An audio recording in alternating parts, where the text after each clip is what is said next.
예, 제목을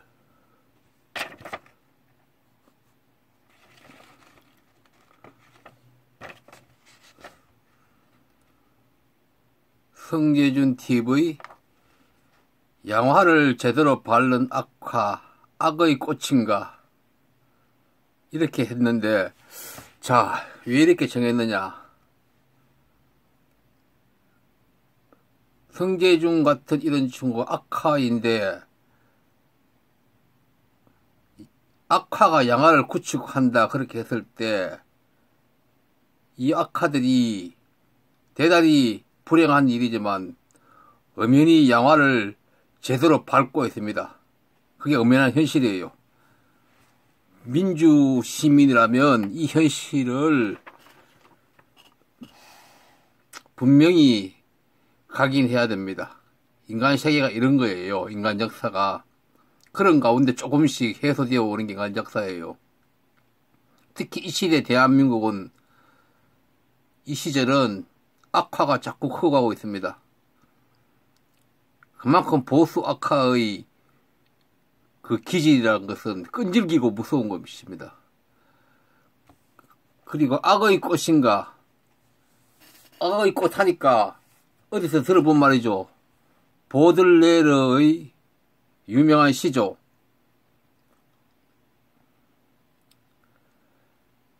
자본주의가 만개한 19세기 파리에서 보들레르가 크게 경험했던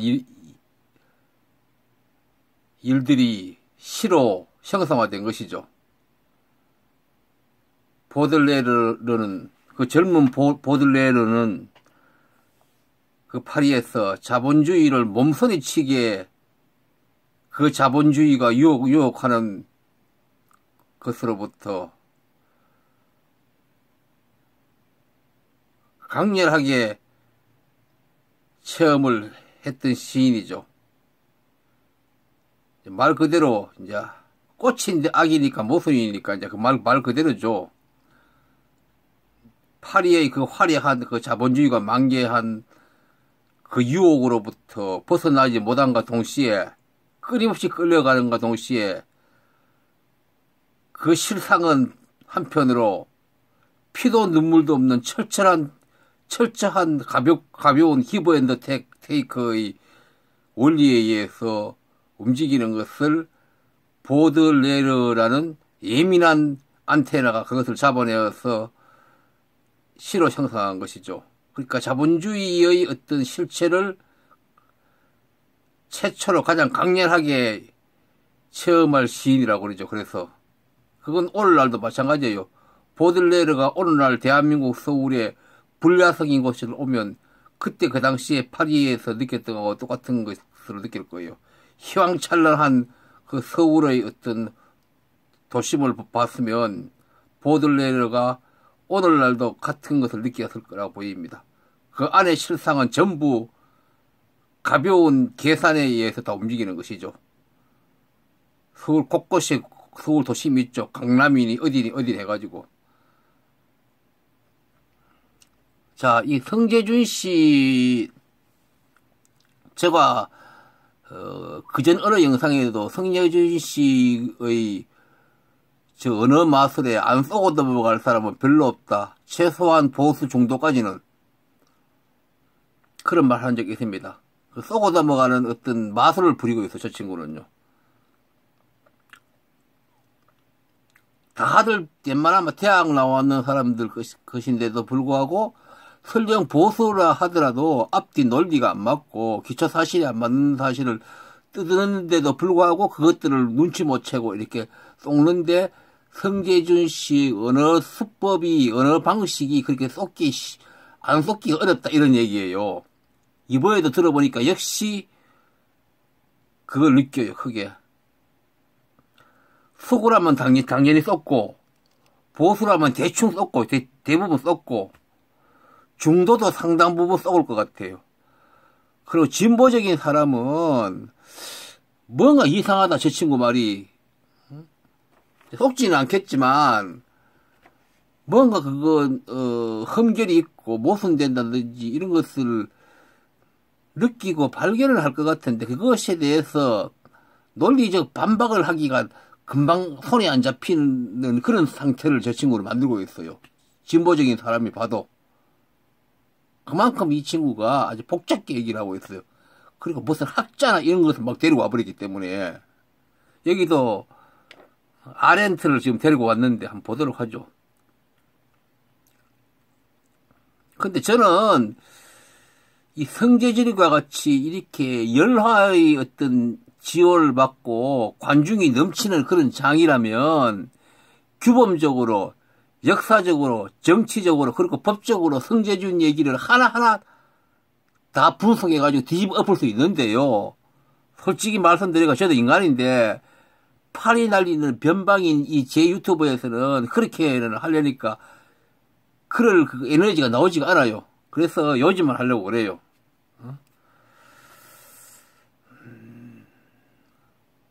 어차피 성재준도 연기고 저도 연기거든요. 다만 한쪽은 진실을 찾으려고 그러고 한쪽은 자기도 알게 모르게 잔머리 쓰고 그 차이예요. 그러니까 연기 안 한 자는 관중의 박수가 없으면 연기를 할 수 없죠. 응? 재미없어서 못하죠. 응? 자, 그런 차이가 있다는 얘기고.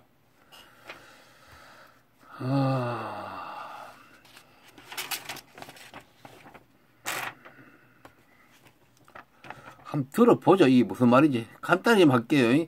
처음에 이게 지금 뭐 JTBC에서 성재준 씨, 성씨라는 이름을 내면서 이렇게 비판, 문제를 삼는 그런 보도가 좀 있었는가 봐요. 그것에 대해서 자기가 변명을, 그것에 대해서 이제 자기 주장을 하는데 이 친구는 JTBC라는 그 공중파에 나오는 그 자체로 이 사람을 즐기는 거예요. 이거 흥분해서 얘기하지만 그게 아니에요. 이 친구는 장사거리예요. 왜냐하면 공중파에 자기 이름, 자기 성만 나왔지만 누구나 알 수 있는 대로 나왔으니까 그걸 건수로 또 장사하는 거예요. 이 친구는요. 뭐든지 장사하려고 더 덤빌 친구예요. 이런 친구는 자기의 비판적이든 무슨 긍정적이든 이런 보도 관계 없는 거예요. 이런 친구들은 전부. 그게 오늘날 자본주의의 어떤 이 자기 전시의 어떤 그런 특성을 가지는 거잖아. 노이즈 마케팅의 일종의 알고 보면 그런 거예요.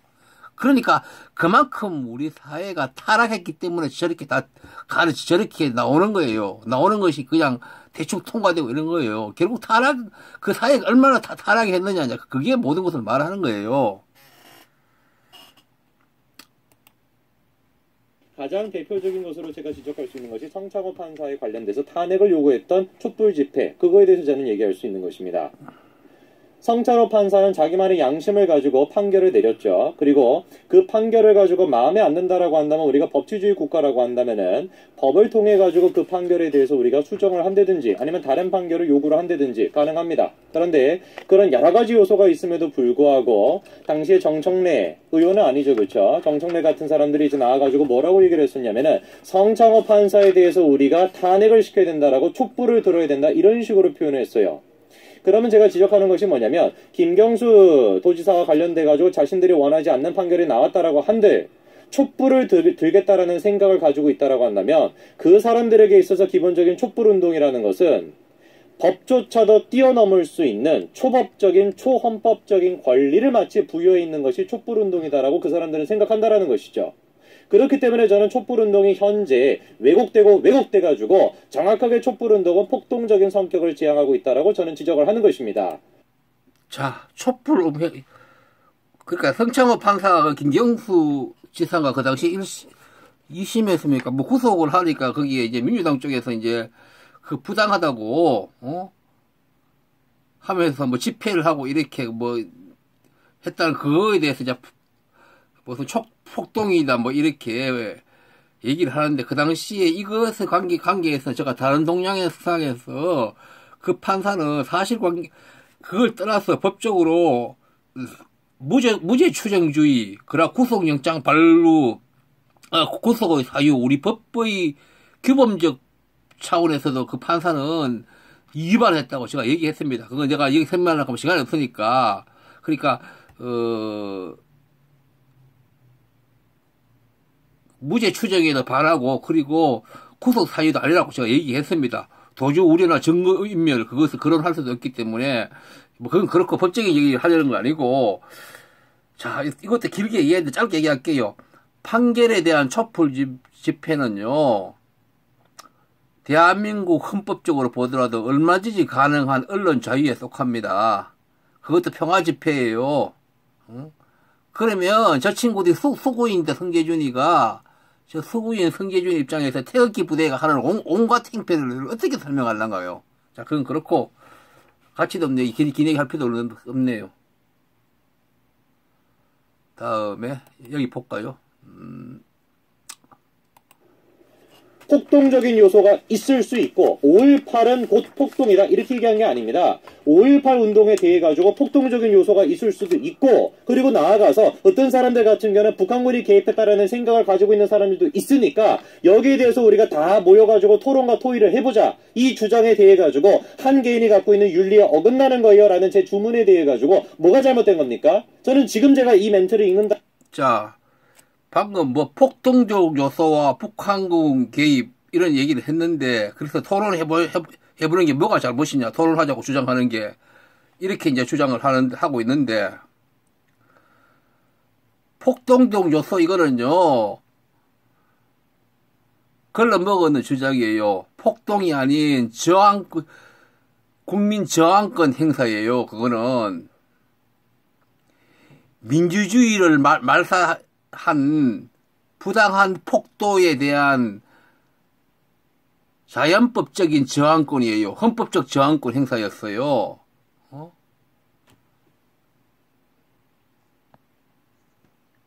그런 기본도 모르는 사람이 지금 떠들고 있거든요. 그러니까 국가폭력이라고도 하기 어려울 정도로 군사정권의 신군부 정권의 부당한 국민에 대한 폭력 행사였어요. 장사 한두 번이에요? 국민의 저항권 행사가 국가폭력에 대해서 할 때 물리력을 따른 건 당연히 따르지 왜 안 따라요? 그게 혁명이고 뭐고 다 그런 건데 그 물리력 행사하는데 무슨 힘이 있겠어? 상대방은 총을 가지고 덤비는데 말 같은 소리라고 했어 지금. 북한국의 개입 이거는 이 얘기는 하지 맙시다. 말도 안 되는 소리 지금 하고 있으니까 북한군 개입도 주장할 수 있지 않느냐 이런 얘기 지금 뜨고 앉았거든 이 친구는요. 어떤 언어의 한계가 있는 거예요. 그걸 넘어선 부분에 대해서 이 친구는 그것도 논할 수 있지 않나 이런 얘기 하고 앉았는 거예요.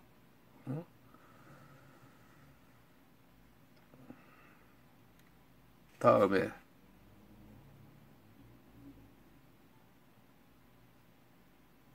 이거 보죠. 그리고 5.18 민주화 운동이라는 것이 민주화적인 측면이 있었냐? 민주화적인 측면이 있었다라는 것도 인정을 합니다만 동시에 폭동적인 요소가 있었다라는 것도 저는 생각을 해요. 그러면은 다양한 의견을 가지고 있는 사람들이 모여 있으니까 자 5.18 뭐 그걸 보고 민주화적인 측면도 있고 폭동적 요소됐다 그러잖아요. 이게요 말장난 하는 거예요. 더럽게 말장난 하는 거예요. 그 한 거는 전적인 국민의 저항권을 행사한 것이지 무슨 민주화적인 측면이란 말을 했잖아요. 측면이란 용어를 집어넣은 게 저게 틀려먹은 것이 무슨 측면이에요. 전적인 그거 국민으로서 저항권 행사한 거 무슨 그게 측면이란 말이 무슨 말입니까? 일부 그런 면이 있다 그런 뜻이잖아요. 이 용어를 이 친구가 고의적으로 집어넣는 것 같아요. 무슨 측면이 그러니까 다른 진실이 있는데 그거는 일부의 진실이다 하면서 말을 이렇게 슬쩍 말장난을 하고 있잖아요. 무슨 측면이에요. 민주화적 전적인 민주를 회복하기 위한 운동이었죠. 폭동적 요소를 앞에 얘기했지만도 민주주의가 위기를 만났을 때 그 민주주의를 복원하고 실현하는 인간 세계의 역사에 대한 이 친구는 이해가 없기 때문에 저런 헛소리 하는 거예요. 저런 무지한 소리를 하는 거예요. 인생을 덜 살아서 그러나 헛공부해서 그러나 인간 세계가 어떻게 그 인권이 실현되고 민주주의가 이렇게 집적되어 오는지 그 역사에 대한 역사가 어떻게 실현되는 것인지 그 구성이 어떻게 되는 것이 그거에 대한 이해가 없으니까 저렇게 다 단순 무식한 소리하고 앉았는 거예요. 응? 국민이 총칼 앞에서 저항권 행사하는데 어떻게 입으로만 나발거려. 어차피 해본다 상대방은 그 포갑 정권은 어쩌다가 한두 명 다 다치고 군인이든 경찰 그러지만 이쪽에서는 수많은 사람이 죽을 수도 있는 그런 상황인데 기껏해야 그 돌멩이 던지고 광주에서는 그러면 총을 뺏어 쐈다 그러자. 그래 본들 별 볼 일 있겠어요. 어차피 결과적으로 게임도 안 되는 건데 오죽했으면 그랬겠어. 거기다가 모든 정보를 예부적으로 다 차단하고 이루어졌는데 다른 지역에서 무슨 일이 있는지도 거기 몰랐는데 거기는.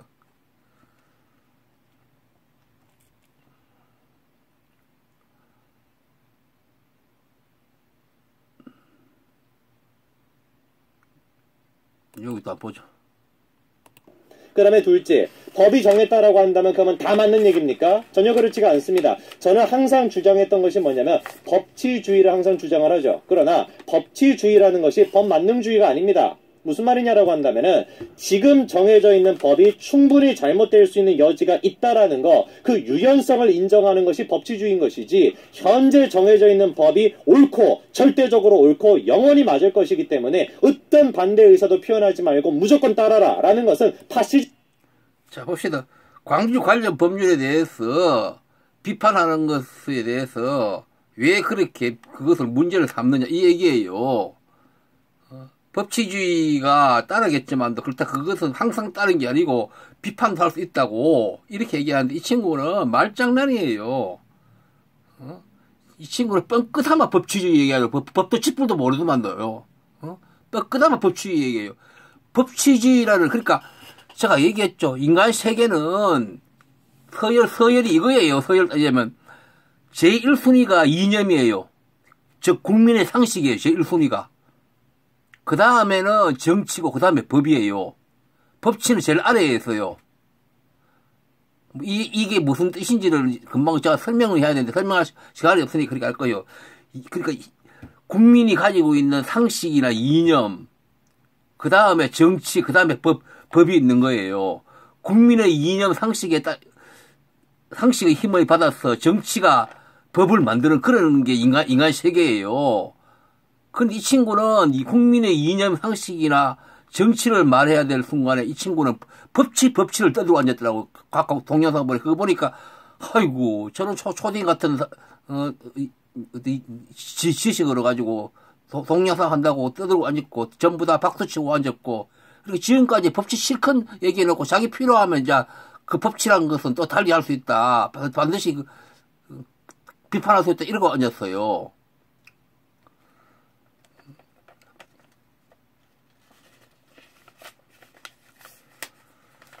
다음에 시간이 길어지네요. 간단하게 할 것도만 더 할 게 있는데 한나 아란트에 대해서 조금 얘기를 해야 되는데 이 친구 하도 한나 아란트에 떠들어서 한나 아란트에 대해서 수를 엉터리로 잘 알지도 못하더만 어디 한 줄 보고는 떠들고 앉았더만요. 그 맥락 속에서 만약에 예를 들어서 역사적인 사실 자체를 왜곡한다라고 한다면은 거기에 대해서 처벌을 하겠다라는 것이 어떤 식으로 역사적인 사실을 왜곡한다라는 것입니까? 예를 들어 가지고 아인히만이 600만 명의 유대인들을 가스실로 보내가지고 죽였는데 그 아인만에 대해 가지고 600만 명이 아니라 300만 명이다 이런 식으로 사실 자체를 왜곡한다라고 한다면 처벌을 하겠다라는 것이에요. 또 나아가 가지고 독일이 저질렀던 그 만행이라는 사실 자체에 대해 가지고 사실 자체를 다른 주장을 한다라고 한다면 거기에 대해서 처벌할 수 있다는 것이 지금 현재 제정되어 있는 독일, 루마니아, 벨기에, 이스라엘이 갖고 있는 법안입니다. 그러면 제가 지적하는 것은 뭐냐라고 한다면은 사실 자체를 죄송합니다. 흥분해가지고 사실 자체를 왜곡하는 것이 아니라 그 사실에 대해 있는 해석은 여러 가지가 있을 수가 있다라는 것이에요. 그 여러 가지 해석 중에서 한 가지를 자, 그 독일 그쪽에 유럽 쪽에 그 2차 대전 그것이 뼈아픈 경험이 있기 때문에 그런 법을 만들어 놨죠. 이 친구는 사실을 아니고 사실을 하면 그쪽에서도 처벌을 하지만 그 역사에 대해서 해석은 자유롭게 하고 해석을 처벌하는 게 아니다 하는 이런 헛소리가 얹었거든요. 그러니까 이 친구는 인간 역사를 모르는 거예요. 그 법을 왜 만들었겠어요? 그니까 사실 따지려고 만들었겠어요?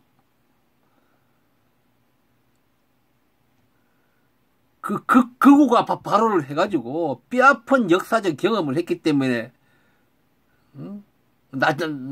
나치라는 전체주의가 그래서 그쪽 유럽 쪽에서 극우가 발언하는 거에 대해서 그렇게 경계심을 가지는 것이에요. 극우가 발언하면 또 모를 어떤 위험이 있기 때문에 그래서 처벌을 하는 거예요. 꼭 그 법을 읽어봐야 알아요. 인간 역사를 보면 대충 이해하겠잖아요. 그 사실 가지고 극우 발언 이런 위험성이 아니고 사실 가지고 처벌하고 하는 법을 만들 필요 뭐 있겠어? 인간은 뒤에가 이게 관련해서 뒤에 가서 얘기하겠죠. 인간 세계의 역사가 어떻게 자 보시죠. 이제 좀 뒤에 가서 어차피 좀 나오니까 그럼 합시다. 여기 하기 그렇네. 는 항의 전화와 협박까지 받으며 지켜내려고 하고 말하고 싶었던 것은 무엇일까? 간단한 것이었습니다. 아이니만을 변호하려고 하는 것이 아니라 그가 악마가 아니라 평범한 공무원이었다라는 사실, 그것을 한나 아렌트가 주장하고 싶었던 것이죠. 대부분의 악행은 선해지거나 악해지기로 결심한 적이 결코 없는 사람들에 의해서 저질러진다. 이것이 바로 슬픈 현실이다. 이게 바로 한나 아렌트가 주장했던 악의 평범성입니다. 5.18에 대해서 우리가 지금 주장하는 것이 그러니까 한나 아렌트를 이 친구를 여기에 왜 데려왔는지 모르겠어요. 뭐 역사학자니까 떠들었더라고. 그 사람 역사학자 아니에요. 철학자인데 정치 철학 쪽의 사람이에요. 그 사람 얘기하려고 하면 한없이 할 얘기가 많은 사람인데 이 친구는 아이만이 무슨 따져보니까 그 악의 평범성하고 얘기했는데 알고 보니 그 사람도 보통 사람이더라고. 뭐 이런 얘기를 하는데 지금 여기에 그 사람 데리고 왔는 얘기가 지금 현재 이 친구가 하고 싶은 얘기하고 딱 부러지게 매치가 안 돼. 왜 데리고 왔는지 모르겠어. 헷갈리게. 그러니까 이 친구가 데리고 오긴 들어왔는데 지금 급하게 자기가 무슨 뭐 있는 것 같이 보이려고 유명한 그 정치 철학자를 데려왔는 것 같아. 그러니까 무리하게 데려온 거예요. 그러니까 이 데리고 온 게 논리적으로 이게 딱 부러지게 얘기가 할 수 없는 사람을 지금 데리고 온 거예요. 응? 아이만의 얘기는요, 결국 생각을 이해한 것이에요. 생각이 없는 사람은 이렇게 문제가 생길 수 있다. 이걸 얘기한 거예요. 그러니까 생각이라 하면 이제 그런데 사유를 할 줄 모르는 인간이 그만큼 위험할 수 있다. 이런 얘기예요. 아이만은 자기는 그 당시에 일종의 공무원으로서 히틀러라고 위협해서 명령을 했기 따라서 했다. 이렇게 얘기하면서 반성을 한 기미가 안 보였다. 이래서 그걸 보고는 아렌트가 악의 평범성 이런 얘기를 꺼낸 거예요. 그래서 이런 이스라엘이나 이런 각국에 대해서 막 비판받고 이렇게 했어요. 그렇게 평가했다고. 그러니까 무슨 말이냐면 나치전 같이 국수주의 같은 이런 것이 집단 무의식화가 되면 보통 사람도 그게 대단히 잘못된 것인데 그것을 생각을 못하고 사유를 못하고 그냥 따라갈 수 있다는 어떤 인간의 본질적인 이런 성격을 지금 특이하게 아렌트가 얘기한 것이에요. 굉장히 철학적인 의미가 많이 담겨있죠. 거기는. 그래서 그거 두 가지 측면을 볼 수 있어요. 인간의 생각이 없다는 것이 생각 없는 열정 이런 제가 다른 동영상에서 생각 없는 열정 이런 걸 많이 얘기했어요.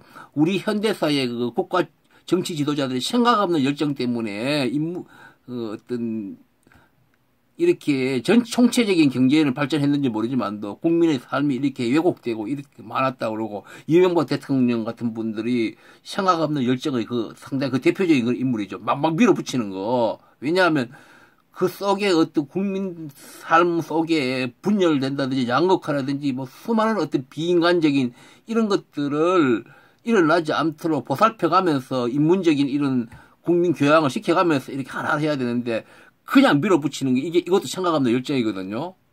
그러니까 아이만 이런 사람도 어떤 풍부한 어떤 인간으로서 어떤 소양 이런 것들을 안 갖출 때는 그렇게 하면 도저히 안 되는 것도 깊이 고민 안 하고 따로 할 수 있는 어떤 인간은 그런 본질적인 위험이 있다. 이런 얘기를 한 거야지만은 이 친구는 지금 제가 말하는 이런 거에 대해서 전혀 생각조차도 못하고 엉뚱한 소리가 완전히 지금 보니까요. 일단 여기까지 하겠습니다. 계속 하려고 그랬더만, 이거, 끝내려고 했더만 또 길어지고 있네요. 이 한나 아렌트에 대해서 얘기를 좀 해야 될 것 같아요. 이 친구 한나 아렌트 얘기를 이후에도 계속 하고 있어요. 한나 아렌트에 대해서 전혀 이해를 못하고 있어요. 이 친구가요. 응? 전들 뭐 한나 아렌트 얘기하려고 하면 여기가 유명한 막 하이데크니 뭐 야스퍼스니 이거 다 관련된 사람이거든요. 이 사람이요. 워낙 나냐 이런 철학자하고 다 관련된 사람이 이 사람에 대해서 알려면요. 그리고 유태인으로서 엄청난 고통을 겪었기 때문에 그래가지고 가까스로 미국으로 그 당시에 미국으로 다 건너갔거든요. 왜냐하면 유럽에 있으면 도저히 위험해서 안 됐기 때문에 유명한 그 유럽 있는 철학자든지 유명한 학자들이 아인슈타인도 그러잖아요. 전부 미국으로 다 목숨을 건지기 위해서 다 건너갔거든요. 그 한나라한테도 그 중에 한 사람이에요. 그리고 미국에 가가지고 이제 이런 정치 철학을 공부하고 이렇게 했는데 이 한나라한테 대해서 좀 얘기를 해야 되거든요. 이 얘기는 나와버렸으면요. 이걸 계속 잊자면 시간이 너무 오래 걸릴 것 같아요. 참네. 여기까지 하겠습니다, 일단.